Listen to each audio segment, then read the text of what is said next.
प्रथम मी माझ्या प्रभागातील नागरिकांना नवीन वर्षाच्या मनपूर्वक शुभेच्छा देतो। माझ्या प्रभागामध्ये गेल्या 7-8 वर्षापासून मी नगरसेवक म्हणून कार्य करत आहे। त्यामध्ये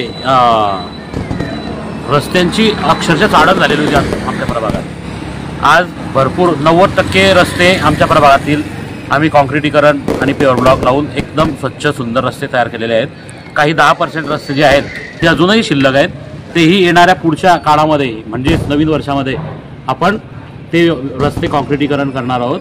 आणि काही गटार आमच्या एरियामधले तुटलेले आहेत, बाकी भरपूर मूलभूत सुविधा आमच्या एरियामध्ये व्यवस्थित प्रमाणे आहेत, फक्त गटरी काही तुटलेले आहेत। ते आपण नवीन वर्षामध्ये आपण चांगल्या प्रकारे नवीन अंडरग्राऊंड जिथं अंडरग्राऊंड शक्य आहे तिथं अंडरग्राऊंड गटारी बनवणार आहे। बाकीचे आरसीसी गटार आपण पुढच्या वर्षी नक्कीच 2025 मध्ये तुम्हाला येणाऱ्या 2025 मध्ये तयार झालेल्या दिसतील। तसेच सांगायचं म्हटलं तर आमच्या प्रभागामध्ये वृद्ध लोकांचं संघटन नाही आहे। आज वृद्ध लोकांचं असं असतं की ते नैराश्यामध्ये येऊन जातात की बाबा आपला कोणी मित्र नाही, घरचे मुलं आपल्याला कोणी बोलत नाही आपल्याशी। त्यामुळे ज्येष्ठ नागरिक संघ स्थापन करण्याचा माझा मानस आहे या पुढील वर्षामध्ये, जेणेकरून ज्येष्ठ लोक एकमेकांशी संवाद साधतील, त्यांचं दुःख एकमेकांशी हलकं करतील, त्यामुळे त्यांच्या जीवनात जे नैराश्य आलेलं आहे तेही दूर होईल आणि ते सुखी समाधान राहील। त्यात माझा मोठा वाटा असा राहील की त्यांना जेही मदत लागेल ज्येष्ठांना ती माझ्याकडनं पूर्ण करण्याचा मी प्रयत्न करेल। त्यांचं संघटन निर्माण करून त्यांना औषधोपचारासाठी काही अडचण असल्या, काही दवाखान्याच्या अडचणी असल्या, कोणत्याही अडचणी असल्या त्या सोडवायचा प्रयत्न मी पुढील वर्षात करणार आहोत। तसंच अजून सांगायचं झालं तर महिला, आमच्या प्रभागातील महिला तशा भरपूर ॲक्टिव्ह आहेत, पण प्रश्न असा असतो की संघटनेचा, महिलांचं संघटन नाही आहे। एक मूल आणि चूल यामध्ये महिला अडकलेल्या असतात। त्यासाठी असा एक प्रयत्न करण्याचा मानस आहे की महिलांचं एक संघटन प्रभागामध्ये करायचं।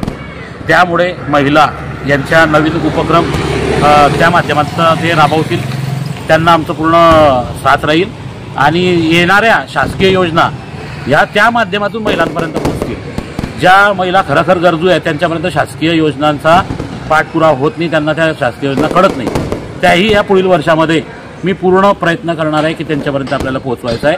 तर त्या पोहोचवण्यासाठी त्यांचं संघटन असणं खूप महत्त्वाचं आहे, हे संघटन मी करणार आहे। तसंच आजकाल मुलं खूप मोबाईलच्या नादी लागलेले आहेत, त्यामुळे वेगवेगळे विकार, मुलांच्या डोळ्यांचे विकार, अक्षरशः मानसिक विकार पण त्यांना होत आहे। त्यामुळे एक प्रभाग मोठा असल्याकारणाने 2 ठिकाणी तरी मी वाचनालय सुरू करणार आहे।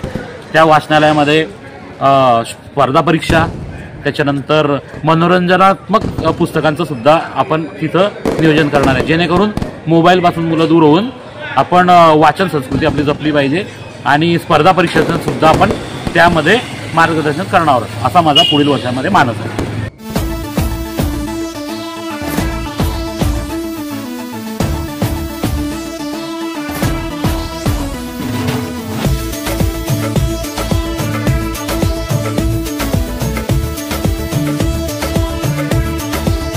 Subscribe now and press the bell icon. Never miss an update.